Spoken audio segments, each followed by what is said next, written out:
Hello everyone, welcome back to the channel. My name is Andre. If you're new here, welcome.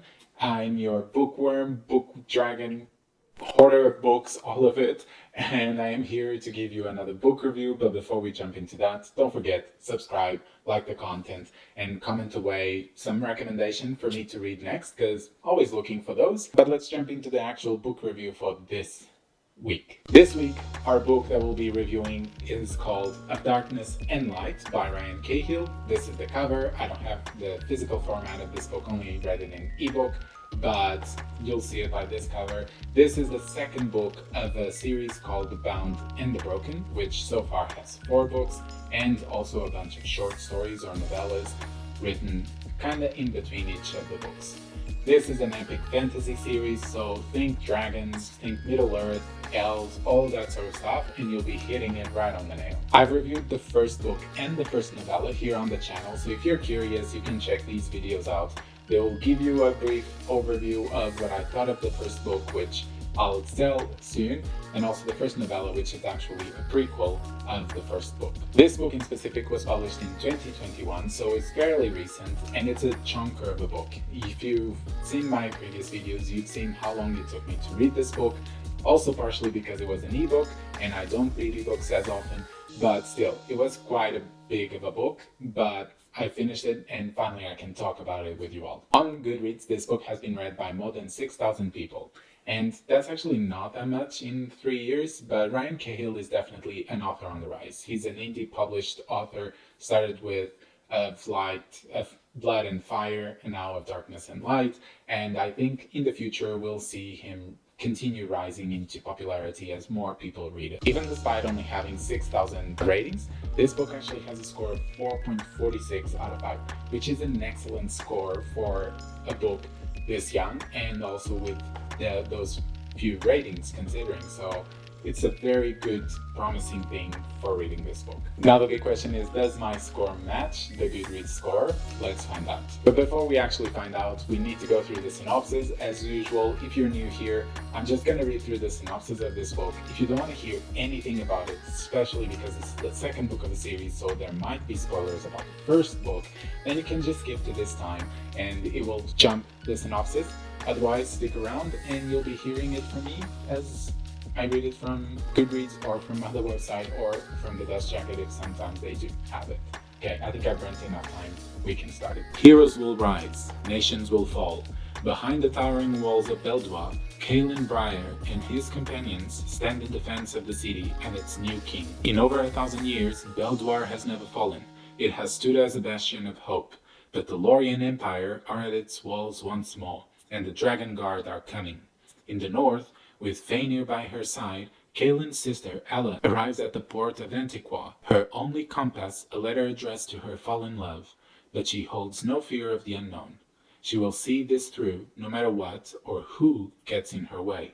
Meanwhile, at the embassy of the Circle of Magi in Al-Nasla, Rist Havel hones his newfound powers in preparation for the trials of faith and will. Unbeknownst to Rist, he is being watched, measured, and judged. He was not taken into the circle by chance. There is greatness in him. A great man can do terrible things. As Lorien forces land on southern shores and Aeson Verander's sliders of rebellion find their way to the right hands, only the knights of Acheron see the true danger, the danger that stirs in the darkness. The coming shadow will not stop. It will consume all in its path. It wants for nothing but blood and fire. Okay, with the synopsis out of the way, let's just go through the scores I gave to the prequel and the first book. As you can see, the first book was okay. It got a 3.4 out of 5, and I think the biggest drawback was really the writing and the characters.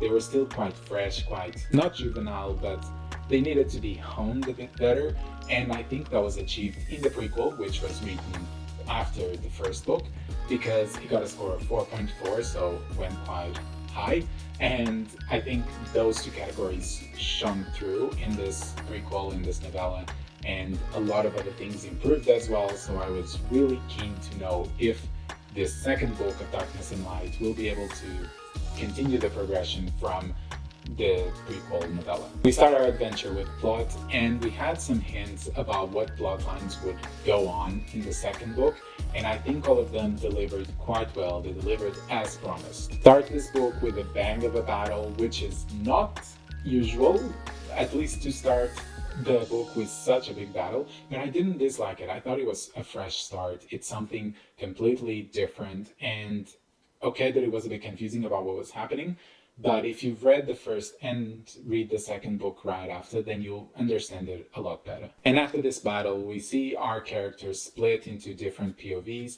and I think that's when the book actually matures a lot and finds its own niche. And this is not to say that the first book didn't have different POVs, it had, but I think the difference between the first book and this book was that the plot lines within each POV were a lot more defined, and the characters seemed to have their own goals instead of being one single plot line where the different POVs were aiming towards. And even though there were parts there, yes, they were a bit predictable, but I think there were still enough twists and turns that kept me wondering and kept me wanting to read more about this book. And I mean, there were parts that surprised me fully. I was not expecting Ryan Cahill to go there, and he definitely went there and went deep into that plot line. And I don't want to say much because it would be a spoiler, but I was actually glad that he did that, because then it allows us to understand how the characters react to such a big event in their lives and how it will impact their development from that point onwards. So for this category, I'm gonna give it a 4 out of 5, but it's very, very, very close to a 5. As for the characters, one of my main criticisms in the first book was that the characters didn't seem to have their own personality yet. They pretty much felt like caricatures or just symbols of the different tropes that exist in fantasy. I think this was resolved in this book. Our main trio starts having their own flaws, desires, struggles, and all of the things in between, which gives them a lot of depth and a lot of personality in itself. And then it allows us to understand why they behave the way they do, and we can try and predict how they will react to events that are happening in completely different places, but that we know that eventually will combine into their plots. Additionally, we have even more POVs, more characters from different parts of the world that we get to explore as the readers, but also allows us to explore the world and see how big this world is and how many different pieces are playing in this gigantic board where the empire is trying to capture countries, countries are trying to rebel, and if we have characters scattered around in all these places, we can better understand the whole context. And of course, that will lead me to the next category, but for now, for the character category, I'm gonna give it a 4 out of 5. Now getting into world building, I said in the first book that the world building that had been done promised a lot of different things. It seemed very, very promising. I was quite excited to read it.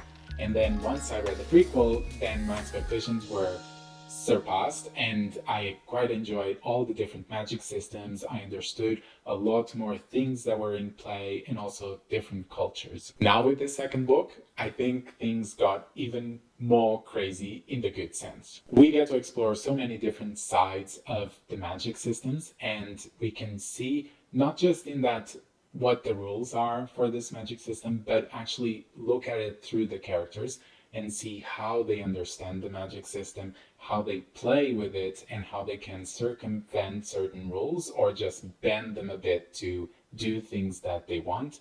That doesn't break all the rules, but it still makes sense. And the good thing was that we explored this magic systems through a school setting, through a battle setting, so that allows us to explore in different scenarios and see how wide this magic system can be. And that wasn't all. Ryan Cahill introduced us to different cultures, different environments, and the creatures that exist into it, and that really expanded the world. This section, the world building, has started giving me big Wheel of Time vibes, and in a good way, and I think there will be more about it, but I'll talk in the next section. For now, for this category, I'm gonna give it a 5 out of 5. As for writing style, I think the author improved greatly in this section. The first book felt a bit clunky at times. The writing had some idiosyncrasies that were a bit jarring as I was reading, would take me out of my reading state completely, and I would have to then merge again into it. But I think in this book that is gone, and I feel like I am reading an experienced author that has written plenty of books,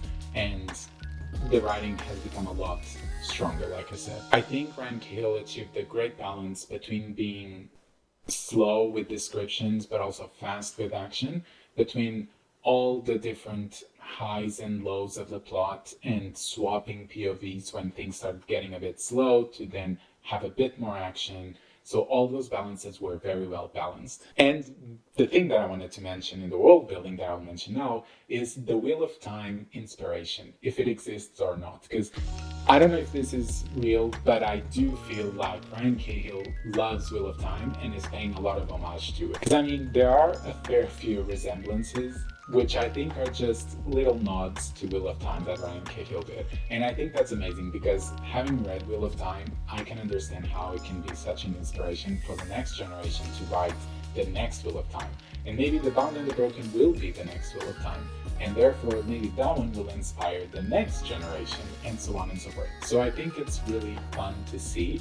And I might be completely wrong, and Cahill might not even like Wheel of Time, but I appreciated those references if they were real. So for this category, I'm going to give it a 4 out of 5. It's not only a 5 simply because I felt that one of the POVs, they were constantly jumping from place to place, and it felt very episodic in nature, and there wasn't a clear connection, or there was, but like I said, it felt just like, okay, we're in this space, now we've done this, now we're going to this space and doing this, now we're going to this space and doing this. And there wasn't a clear connection or just a plot that allowed it to be more continuous and more smooth. And I'm not saying that the plot itself was bad. I think that within each place, it was really good, the writing was really well done, but the transitions just felt a bit forced. Like, okay, we're good here, but now we have to move. And because of that, the pacing would be a bit broken down, but that's about it as far as criticisms go. And finally, enjoyment. And you're gonna think that I didn't enjoy this book because it took me so long to write, but I actually enjoyed it quite a lot. I always love epic fantasy. It's one of my favorite subgenres, and if you add dragons into it, then I'm already sold. I think the only thing really was the pacing of that POV, which was one of the main ones, that would kind of slow me down, and then it would be a bit harder to pick it back up. But overall, I enjoyed it, and I think it deserves a 4 out of 5.